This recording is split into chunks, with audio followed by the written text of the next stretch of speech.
Everyone for joining us today for Thomas Flynn II's Artist Talk. Today, Thomas will be talking about his practice, the works in his current virtual exhibition with music, the Lotus Eater. My name is Narong Tintamusik, and I'm the curator of Musik. So Musik is a virtual platform that hosts solo exhibitions and art collecting features for emerging artists, usually without gallery representation. So I'm so honored to have Thomas Flynn II with us. So I would like to formally introduce Thomas to the audience.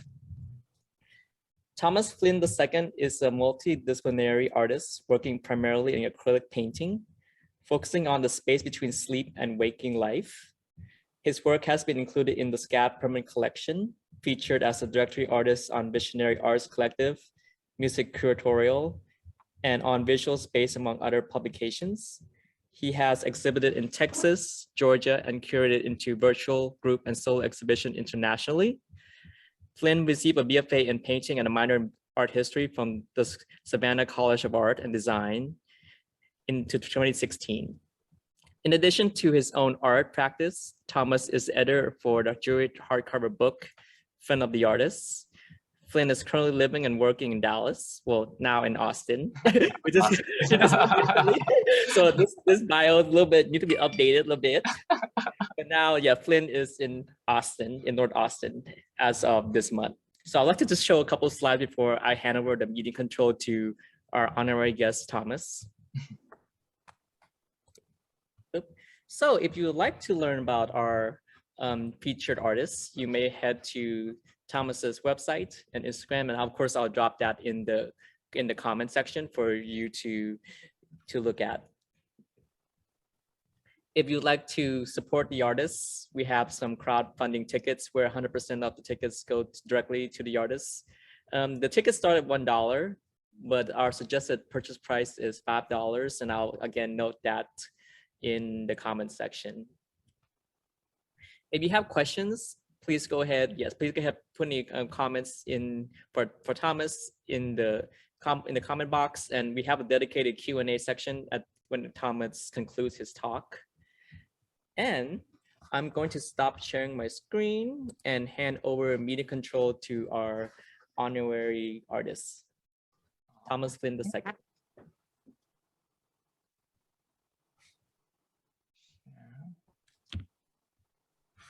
All right, thank you so much for the introduction. Can you see my screen? Is everyone on the same page? Yes, awesome. So good afternoon, everyone, and welcome to the Artist Talk.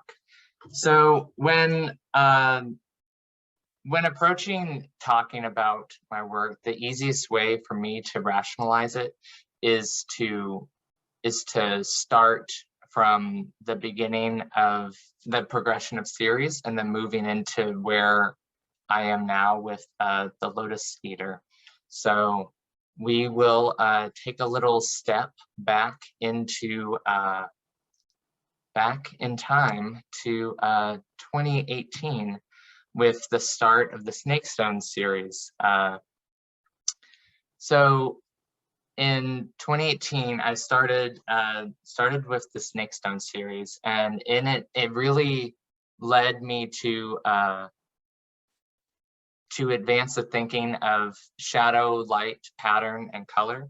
So in a lot of my previous work, I used the shadows of hands and their conglomeration to create these things called snakestones, which a snakestone is it's a word with a long history in the English language, and it may be referred to as an adler stone or a witch's stone, but basically it's some sort of alchemical stone that's made of stone, wood, bone, charcoal, something with a natural hole in it that is said to have the power to suck out the poison from a snake bite. And it's also one of the key ingredients to create the elixir of life, as according to medieval alchemists. So with this idea of extracting venom, color, poison from a background, I took this idea of pulling the opposite of color from a backdrop into space and then transforming that again.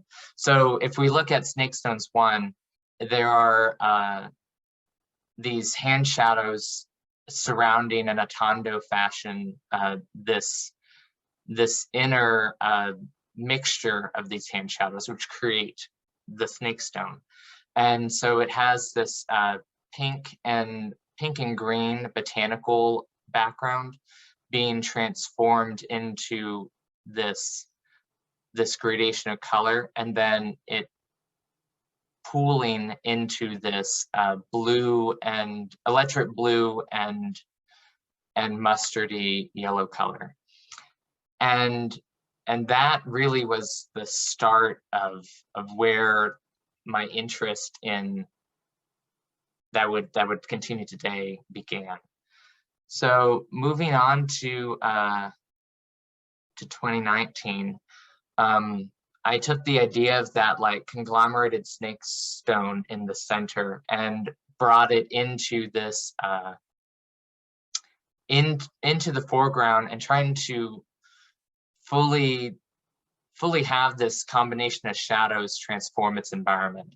So there's a green background being covered with this. You can see it, but you can't.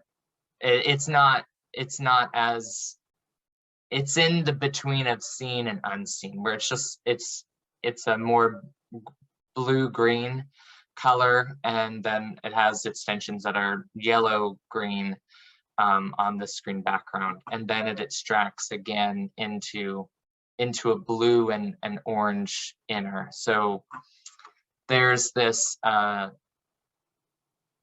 this exploration of like a flipping of color, for instance. So this part that the botanical leaves that start out in green, they go to orange, and the opposite of the orange kind of shuffles its color into the blue, opposite of yellow shuffles into this purple, and then the opposite of this gray, of this green to dark green, becomes like a bright orange to red. So it's a shuffling of color chords into these different universes of color, essentially. And this botanical backdrop, which will continue to this day, of thinking about plants as an extension of like an understanding of the natural world. So combining color with abstracted plants talks about like my relationship to understanding the natural world and understanding the world around me, the artist. So moving past the next one, what I was really looking at in this one was the relationship between these snakestones and trying to understand what exactly they are and how they should relate to one another. Maybe creating like how it, like defining how they react to their environment, what changes and what stays the same. So for these, instead of it being one snakestone, there's these 4 figures that are almost dancing amongst this this botanical backdrop. I was thinking about the Dance series by Henry Matisse, and the kind of this twisting motion between these figures where they're reaching out, grabbing each other, or attempting to, and just swirling around this abstracted background. And throughout this series, it's been a increase in complexity of the patterns and the backgrounds while altering certain aspects of it. So in the last one, the snakestones were more hidden with the background, and this one, the snakestones are really showing the figures that they're passing over, so that in that interaction between life and shadow, like the real and non-real, twisting around this botanical backdrop. And here you'll notice that the background is less less abstracted, and they're less organized, perhaps. So it's playing with a more, delving more towards a realism versus flat pattern, more detailed, like in these orchid flowers, and the spots on these strung out orchids. And really, then the next one, Snakestones 4, is exploring more of a sense of light and in pattern, and a sense from the order and chaos. And in this one, I brought it really playing with tone and trying to find the space between saturated color and non-saturated color, and that spot in between. So the important bit that I want to get from this series in order to talk about the Lotus Eater later on is that there's this outside world, there's this inside world, and then there's this inner inside world. And the world is of color, like of color chords and color understanding and how they interact with each other, while using the same framework throughout. So on this outside bit, there's gradients of color, but it's primarily flat tonal colors, going in for like this gray purple to this blue green, and then having this very dark red violet color, and then this more blue green color, and then having that universe of understanding transform to its opposite, to, instead of flat gradient, it goes to more wispy brush strokes on this inner green spot. Instead of it being blue and a dark red violet, it's yellow orange and more of a yellow, like the complete inverse of those colors. And inside of this inside part, this wispy green, I was thinking about the like light of trees blowing in a spring day wind, like having the mixture of light and shadow shifting across this more flat, like to be the opposite of a more flat gradient, right? And then flipping again color-wise to the inside, having it be a gradient from this purple to blue, which opposite of yellow orange being blue, the opposite color of yellow being purple. And so bridging those two opposites in a gradient through, and then the opposite of green being pink, going unifying. So it's a shuffling of the opposites of colors throughout. So that's the key thing to take from that guy.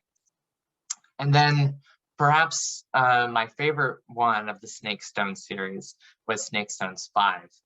And this was painted in 2020, and I really started to explore more narrative aspects in this. There's a heavy dose of memento mori going on. This was right at the start of the whole pandemic, so death was definitely on the brain.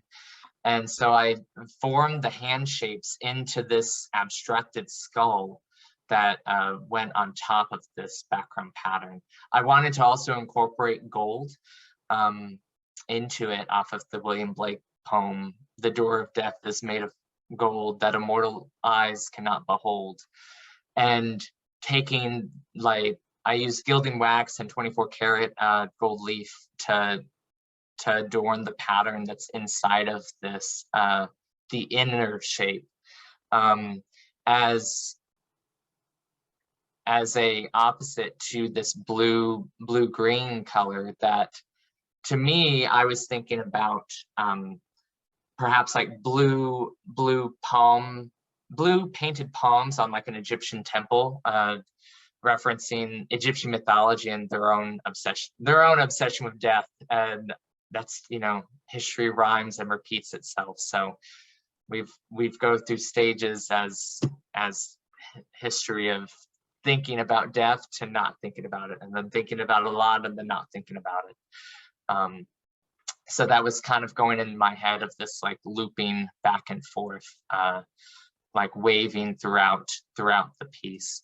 And then inside of the skull is this oasis, thinking about it like in an Egyptian way, like these desert colors mixed with gold. And then the opposite of that being like this leaves and tropical form. So thinking about like the inner landscape contains this jungle of memories, this like a bright kind of daisy dream contained inside this opposition of patterns. So that brings us to the next series, which this was 2021, of the snake knots. So these snake knots, as you can see, there's 3 of them. And these first 2 are inverses of each other. The pattern is, see, this leaf is over here, and over on this one, the leaf is over there. So the patterns, it's the same pattern, but inversed of each other. So going into snake knots 1, you'll notice that the form itself, it's not so much a conglomeration of hands and more bringing into the rest of the body.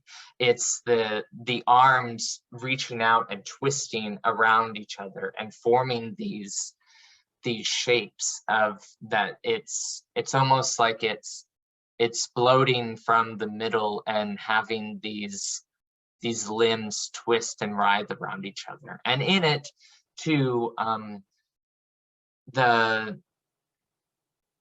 the pattern within it still has the gradients going from this light blue to this purple, and then this salmon color to an orange, and having still the outside, the inside, and then the inside into these almost eye-like shapes at the end of each of the twisting arms.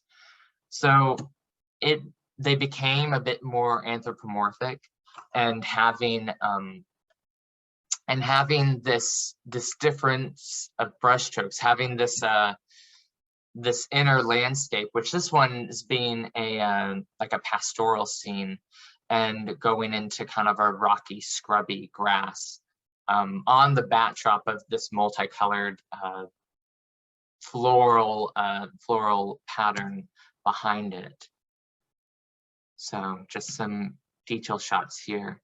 Another thing of note is this glowing outside part, which was, and like glowing inside, where it glows almost like a Photoshop edit of like glowing backdrop, if you can think about it that way. So thinking about like lines as color influencing like what's in it. So like the opposite of this blue color being this yellow color. So having like that influencing the colors within it. And then snake knots 2, same thing with the color chords, where it's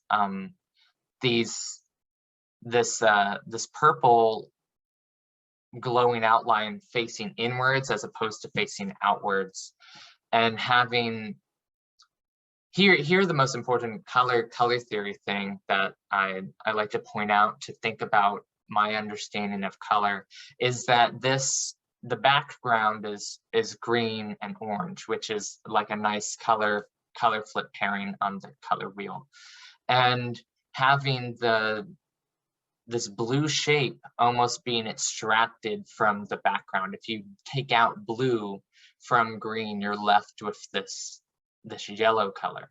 So it's like an optical understanding of pulling color from something and leaving this space behind, this shadow, this ambiguous form, pulling color and leaving an impression, leaving a shadow, leaving a other self in its place. And the same inner landscape of memory. This one is a island, like a seascape island. You can see it here with water and kind of a rocky outcropping within this bluish shape. And then too, we still have the outside, the inside, and then this inside with this salmon color and then this green color. So those, and then, so after doing the second Snakestones, I was really into the optical understanding of color, into how the eyes process color. So going into Snake Knots 3, which is titled The Place Where the Eyes Stop Seeing, I was thinking of that moment whenever you close your eyes, whenever you are laying down to go to sleep. And it's the moment in between whenever your eyes, where the side of your eyelids transitions to the site of your inner thoughts and mind, like to the site of you dreaming. And this slight transition from darkness to light, this an inner light, not like a light from an outside source, but from like the sources of your mind as it starts to piece together patterns. And at the time, I was working at an artificial floral place. So in my head, there was a lot of orchids always dancing in front of my eyes. And so that's why a lot of orchids appear in my work, because that was what was surrounding my everyday existence. So talking back more about the snake knots, I was thinking about these arms, like as if they were like writhing snakes, like twisting around each other and like pulling, and having like the spaces in between being just as interesting as the twisting body and form.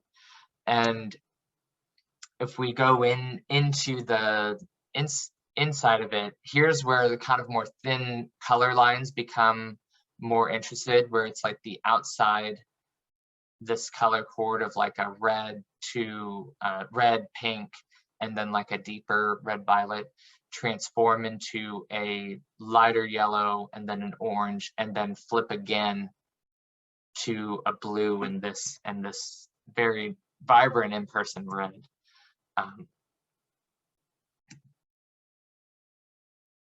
So that kind of catches us up on the snake stones and the snake knots, and where the last 2018 to 2021 took me conceptually. And so now going into the inspiration for the Lotus Eater. So when approaching this series, I knew that it should be focused on dreams, and thinking back to Snake Knots 3 about this optical color, about this like nighttime scene of light and color, but without having light in the vision. It's like the mind's light. It's like the sight inside of what's going on in your head at night. So in it, it's focused on dreams, it's focused on wakefulness. And really too, it's that place in between understanding and non-understanding, that the magic between the two, like the space in between knowing and not knowing, of what's like, you know that you're dreaming, you're thinking, but your subconscious mind is taking the reins on it, and you're letting your mind flow down this river knowing that wherever you will end up, it'll be safe, like you'll end up falling asleep, but it's about that journey down, going down the path, and trusting like the magic of the human body, that you will sleep and then you'll wake up. And really this,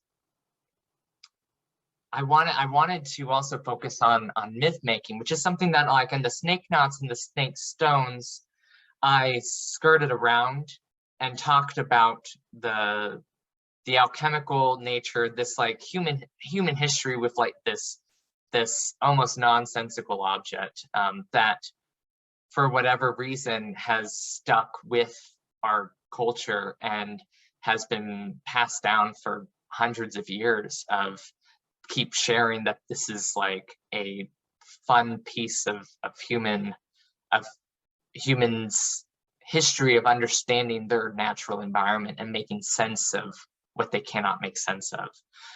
And like in the Lotus Eater, in this new series, I wanted to really go full into this myth making around the line between life and death, wakefulness and sleep, and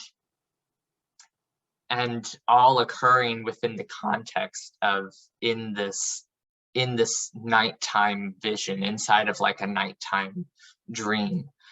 And I knew that I wanted to also bring in botanical wisdom, like plant wisdom, of an understanding of how the natural world interacts with us, and then how the natural world interacts with each other. And so that's like the plants interacting on the earth, and then also cosmic occurrences, having like meteors or comets, and the moon and the stars, and those like big time been with on like the pinnacle of human imagination and thinking about where we are in the universe, however big or small that makes us. And then also adding in kind of the sensuality of the body, the other magic of the night is having that that sexual, sensual part of just who we are as people. So combining all of those together was really what my goal was. So to talk about it in a more narrative way, I took a lot of inspiration from medieval manuscripts, including this piece, which this comet shape appears in several of the paintings. And and what I find fascinating about these is that they are a historical account of depicting a cosmic occurrence that happens in an instant. I don't know if you've ever seen a shooting star, but it's there and then it's gone. So it's like how us as people tell a story whenever there's not enough information to go on, where your mind fills in the gaps in between, where like a shooting star becomes like propelled by this like enormous fire, where the like hail and meteors become these multi-headed gods, where the star takes a unwieldy path to the universe to get to us, and that myth making around a natural occurrence. This piece I want to talk about too, which this is a medieval manuscript that you can see it's like a cosmological understanding, where there's a circle that contains the universe, and outside of that circle is this bright orange and yellow filigree, and which is so in line with my work, because it's, you know, the orange and then flips into this other universe of blue, and then it's split in half, and below is the moon and above is the sun, and all sprinkled in between this separation of day and night are these stars that are equally spaced, and there's like light stars and there's dark stars. There's these like light, there's the stars and then the shadow of the stars, like a star and a not star, but they're all treated the same equally with like just the like like three marks that make the star. It's the classic like representation of a star, which is, you know, not what stars actually look like. It's just how historically humans have rationalized what they are doing. And then harkening back beyond medieval manuscripts to like back to the Egypt mythology of like, this is depicting the goddess Nut, the sky goddess, like whose body contains all the stars in the universe, and she shelters over the people of Egypt. And thinking about that myth making, this like what's outside of the sky body, like an outside and inside, and then we're on the inside. Thinking about it in like the Egyptian cosmetological way. So then going into plants and bodies, night blooming plants and night awakened bodies, and this understanding of that both plants and us, some plants more than others, have this understanding of night and a certain relationship to the night. For instance, a lot of what's on here is a night blooming cactus, a night blooming orchid, a lady of the night flower, which is a huge genus of plants that there's like their leaves look nothing alike, and the only thing that unites them is that they produce this flower that's between 8 and 12 inches like wide, so it's enormous, and it only lasts for one night and then it dies. And it's pollinated by this one like specific moth. And if you think about the kind of ecological wonder for that to occur, of this type of plant, that, you know, plants don't have eyes, they have photoreceptive cells, yes, but like they have a relationship to the night, to the lack of light, to the presence of the moon and the stars and these cosmological occurrences that is so foreign and different to us, and we're just watching that relationship and trying to make sense of that piecing together. And then going into night awakened bodies, got a lot of inspiration from Robert Mapplethorpe and like this pairing of like flowers to bodies, and especially light and shadow to torsos especially, and this inner glow, outer light, like two light sources coexisting in it. With the night blooming flower, my own experience of it, which this was a photo of one that I have, and it bloomed for one night, like the myth says, on the night of a full moon, and it was fully open at like 3 a.m., which weirdly enough, coincidence, I think not, kind of a thing, that was like the peak of the full moon according to, like, you know, whenever it's like the fullest at 100%, and then it goes smaller. So it's like there's this relationship between this plant and this type of plant and a moon that it has no way of perceiving or of knowing that it's like there's a hidden connection there. There's like there's a relationship between like this outside world and this inside world, and then having people, me, just observing this relationship and coming up with this myth as a way of understanding this invisible relationship between the things that are outside of ourselves. And talking to you about like bringing in the shadows, like down here you can see this orchid, which is an interesting shape, and then having its shadow be a distorted other interesting shape from different angles. So like there and not there, equal and opposite, which will carry on into the talk about the actual work itself.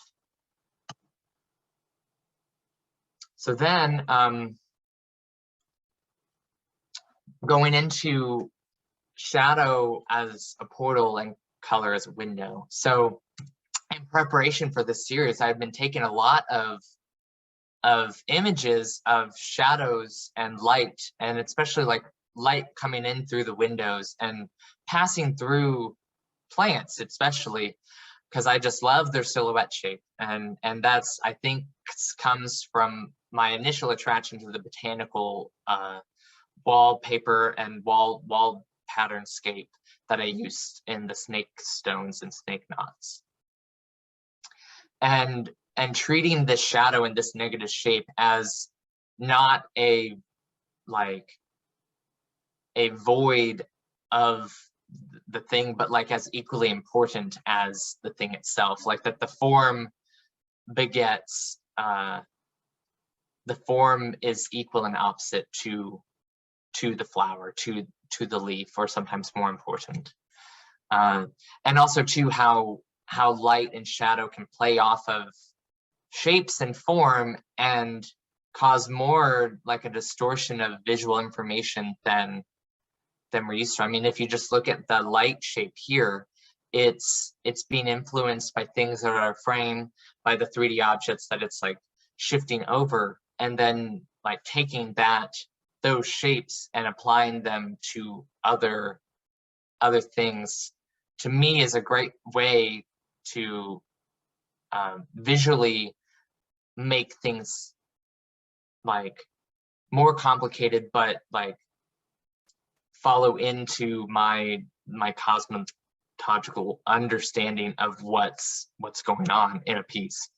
So in preparation for the whole series, I created this color chord, and it's just, you know, a series of circles and squares, but of understanding that like color relationship, where there's this outside color of this red, orange, and blue, and then an outside form like the night, where it's this darker blue color, and then like this purple, blue violet color, and then having an inside shape of purple and pink, and then an inside of yellow, orange, and orange, and then having an inner inside that shuffles down the color chords into kind of a singularity point, and then it can go like from there out and back in. So anytime that I was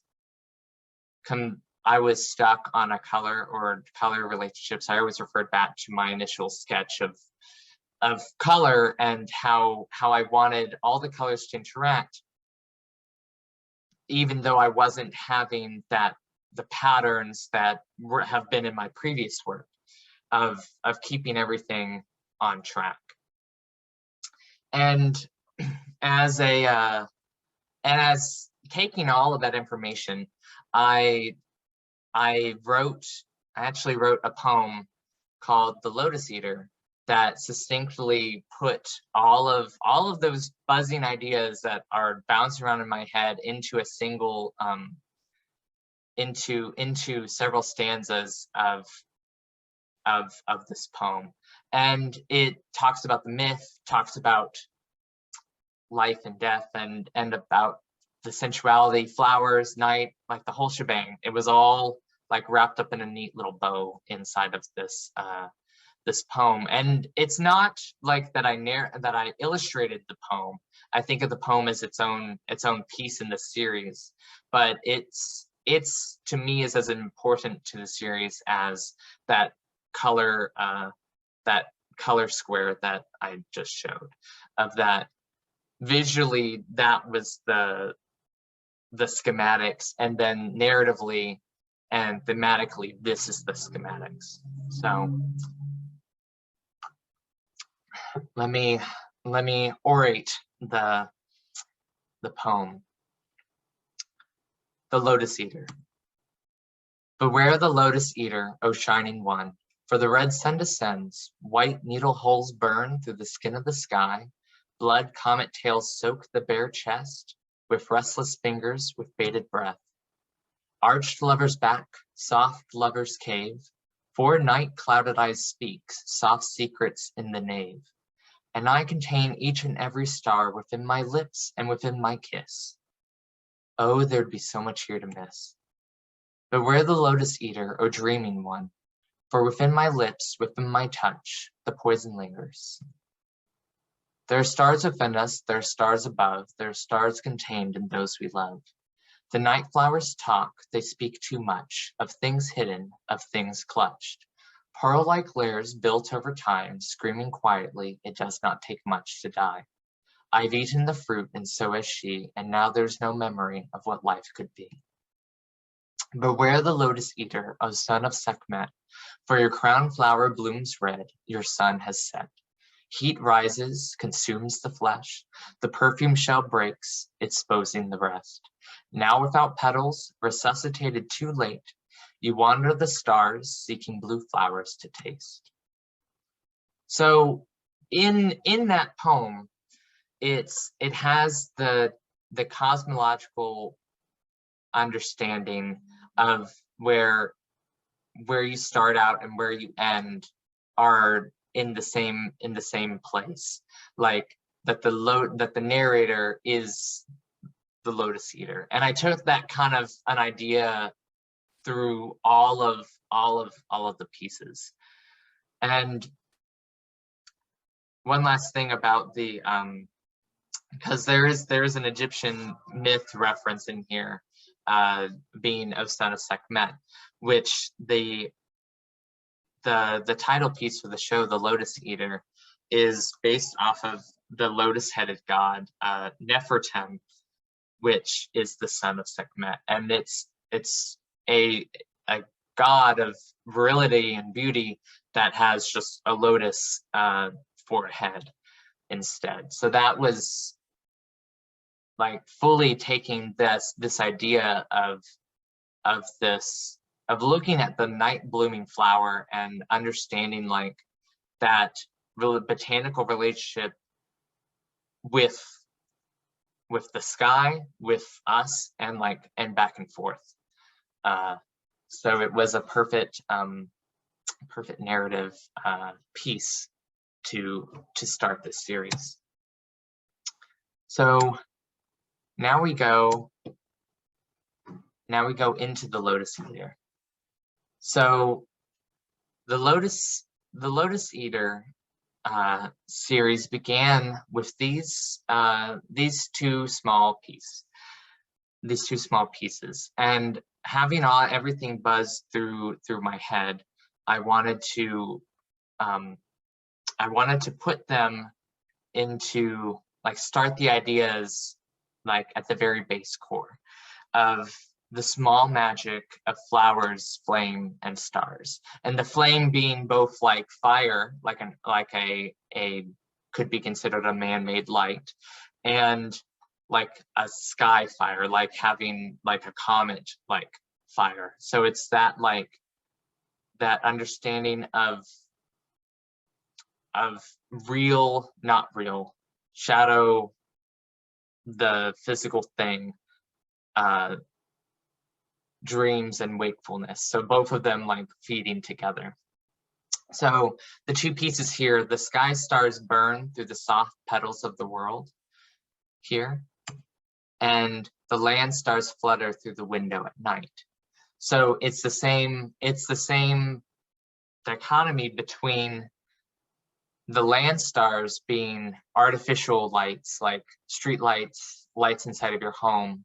As seen from a distance, it looks almost indistinguishable from what a sky star would be, which it's a sky star is a star. And really that's like talking about the real and unreal, shadow and actual image. They're equal but opposite. Like a star and a street light, when viewed from a distance, looks the same, and almost in like a mythological way too, that that sky, like when each artificial light replaces the light in the sky, in the starlight, like having a having the stars slowly be replaced by stars of our own making, of artificial nature. So there's a bit of an ecological grief there of losing access to the stars that have been in human history for all of human history. And since they're being lost in sight due to light pollution, it's a myth making around their existence, of that the stars don't, like, since they're not there, we have to rely on kind of the oral memory of, like, once upon a time you could see the Milky Way from anywhere where you were in the world, and it dominated culture, and now it's slowly shrinking because we've created our own artificial lights, which kind of function in an equal and opposite way. So then going from there into these two, these 10 by 10 pieces, which the one on the left, within that pearl the gleaming truth awaits, and the one on the right, skull shine, pearl quake, lying here awake. It's to the same of something real and not real, the difference between light and shadow, like having a skull surrounded by stars and comets, and then having this shadow of the skull having these stars and shadows like shine and interact independently of that. So it's like the same, like the opposite and same equal and opposing opposites. So there's still that memento mori, this like obsession with death, but as like a idea of like that death and life is the same as like sleep and dreams. Like dreams are the proof of life in a sleep, which a permanent sleep would be death. So it's that like the light within the equal and opposite light within the mind. So having this like having these false stars bounce like rockets, like swirling around the mind, and having the stars look very active inside of here was really what the impetus for those two. And having this like, this piece is more about insomnia and having the aversion to sleep, death, and that understanding of dreams, of fully formed and half remembered dreams is really where that's inspired from. So then going into the 3 14 by 14 pieces that I have available, there's these are truly talking more about that exploration that I talked about earlier about the night blooming flowers, and this hidden relationship between the ecological wonder of having a flower respond to the night and interact with the night in a way that we can't necessarily fully understand, that they have some relationship that has been there perhaps longer than we have been, like in Earth's like memory, that they are interacting with the stars and the cosmos on that way. So it's the ecological wonders is colliding with the cosmic wonder of the movements of these planetary bodies. So this first one, Our Stars Align Once You Close Your Eyes, has these stars that are placed almost across the middle of the plane, aligning with these meteors, almost crisscrossing the frame, and then having it above the silhouette of a night blooming flower, almost like in its absence, the cosmic nature is colliding and interacting around it. This one, Moonflower talking about that same relationship between these night blooming flowers and that the planetary bodies, like in this, the shadow, like it casting a shadow on a moon surrounded by stars. And it's that relationship, a visceral relationship between like these plants and the cosmic bodies.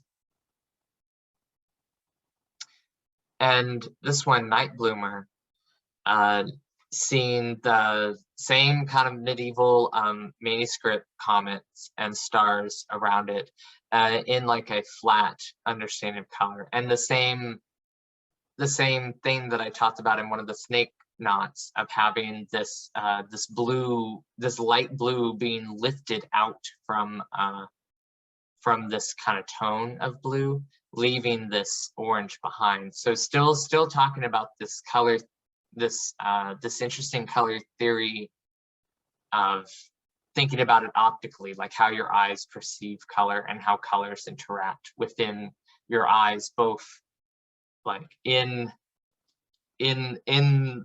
life and then also in like kind of a sleep, like an inner life.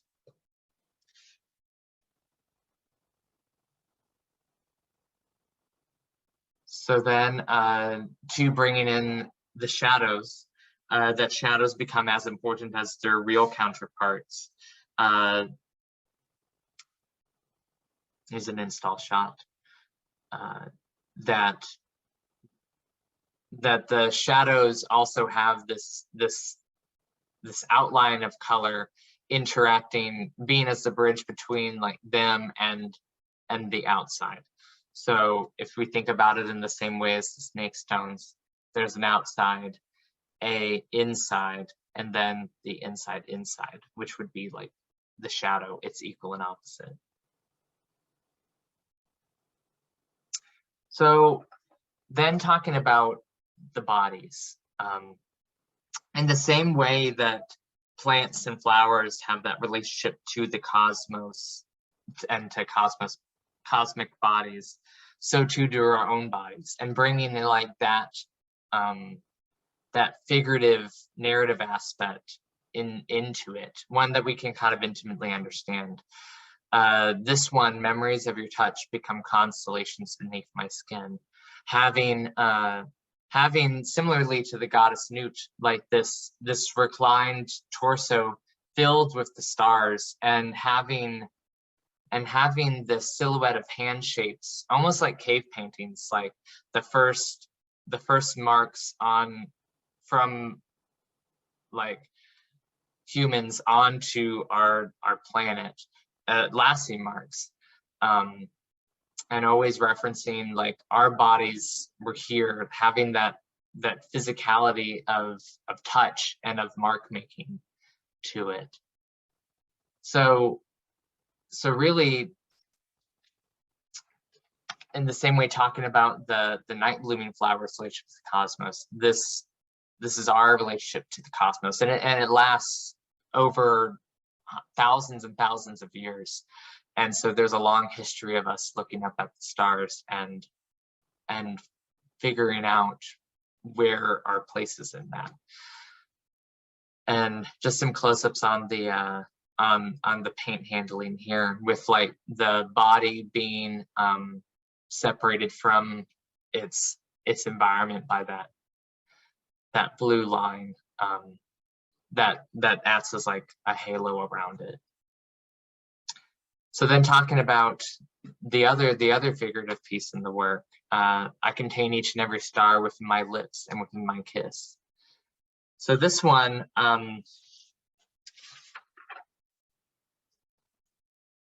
this one, it's one of those sensual paintings of a lover, and that there's this intensity within, like, the eyes, which contain stars, and the star bodies, like, all around it, and having the, like, the attention to detail on the eyes and on, you know, the lips, but having this face split down the middle, kind of like a suddenly awakened from dream, and having that that focus be split. I also wanted to contrast it with, like, this illuminated hair and this flower that's blooming at the base. And then the last piece of the series is the namesake, the Lotus Eater. And I love this install shot because it shows really the scale of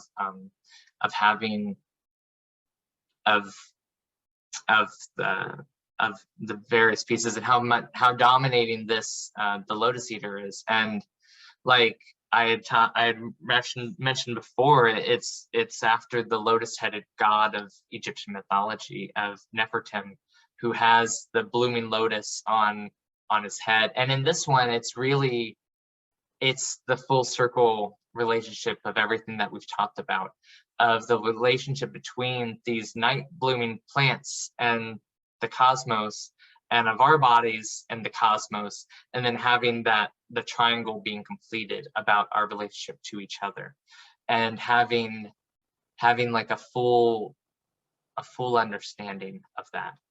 So in the same kind of way, going back to the poem, where there's life and death, there's like this circle of understanding, where you have this blooming flower, and then within it there's this withered flower that has like the color chords collapsing and altering all through it.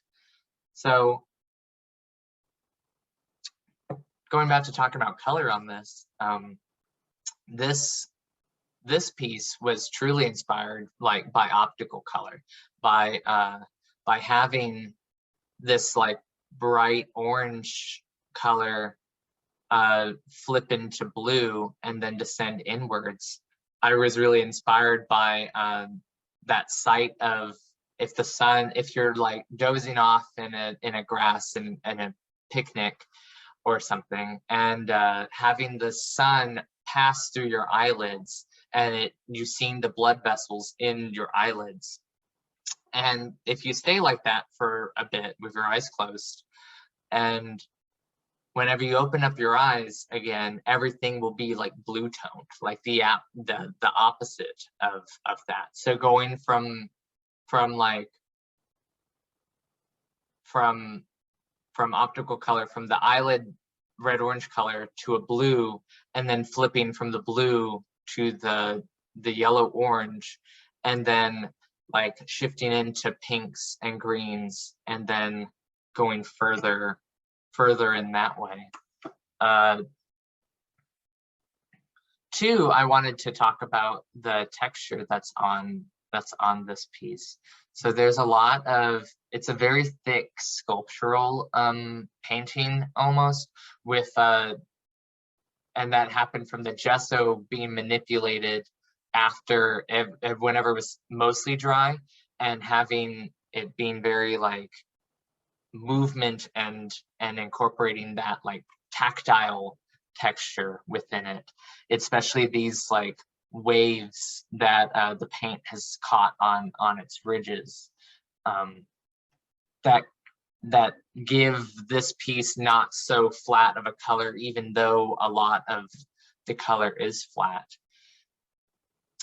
And having this collapsing color chord here, going from green, the opposite being pink, and then moving down the color chord to the opposite being blue, kind of transferring, where blue is mixed with pink, it would make purple, and then so getting from pink to purple. Like that's the way that my mind is thinking about mixing and these colors and how they are interacting with one another. Little close up on some of the edges here with this.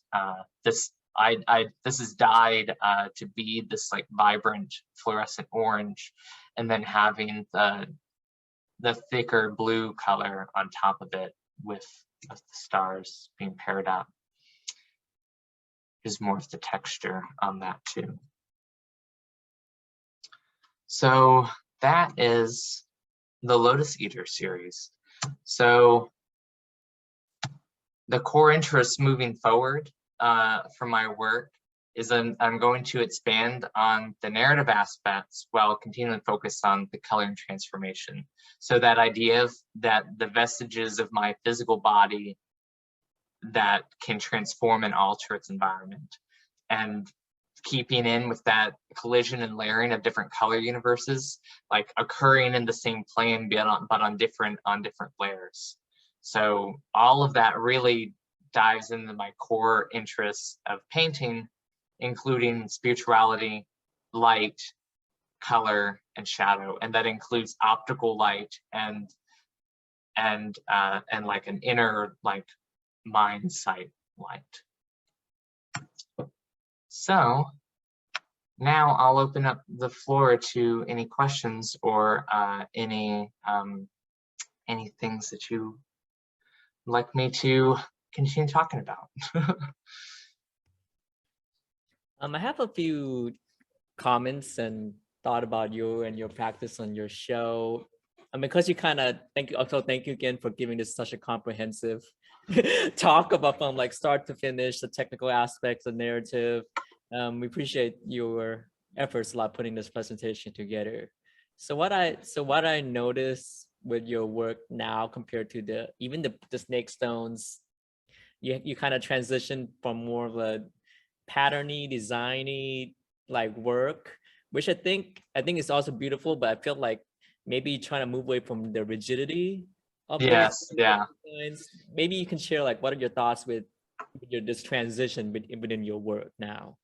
Yeah, so that's something that's as much as I love painting the snake stones and the snake knots and having these rigid patterns, because I always think of myself of an artist as like a plant climbing up a trellis. Like I need structure, but in order to grow the right way that a piece needs to grow, but I don't want it to be super flat and graphic designy. So like even in the snake stones, you could see like I kept moving from like flat color to maybe let's like loosen up the pattern, and then like, okay, maybe not loosen up the pattern, but maybe loosen up like the color handling.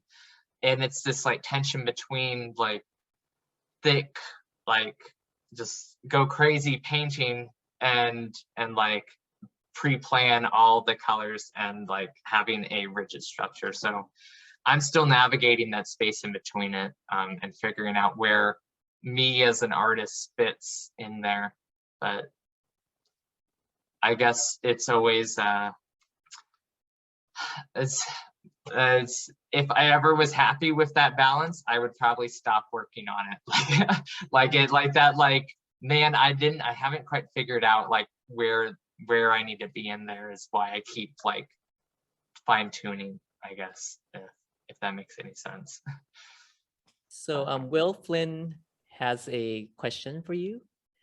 As the majority of this work was completed in the later stages of the pandemic, did you find that isolation to have an effect on your creative process? Probably, actually, yes. And a lot of it too, especially the latter half of the snake knots and then going into the Lotus Eater.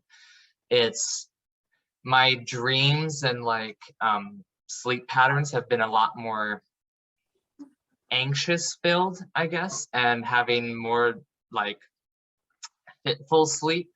And it really depends on what's going on in the stress of living in the 2021/2020. So definitely having that more focus on vivid dreams and wanting to talk about myths and making these myths as a way of understanding the world around myself, and then around my family, and around getting back to the natural world, I guess is what I'm trying to say, and away from this like stress, the stressful COVID politics, all of the stuff that is such like a blip in like cosmic time, and like getting back to like the core of like what I see as what people have always focused on and had access to, if that makes sense. So yes, it definitely did. The isolation did have an effect on my creative process. So I guess our last question for you, since we're gonna wrap this up, is how much time you actually do the pre-workup with deciding which color is what, because you're just so analytical with the colors. So how long does it take? So I'm a super color theory nerd, obviously. Like it excites me. But a lot of my color theory is like, it's analytical, but it's also intuitive. Like it's also, I love the flipping down of color chords, and having like blue go to orange, go to red, go to like that color chords please me, and so that's why I'm intuitively drawn to doing those color chords. So it's like, if I was like looking at it just like color theory wheel, like no one would ever probably recommend to do that, but like that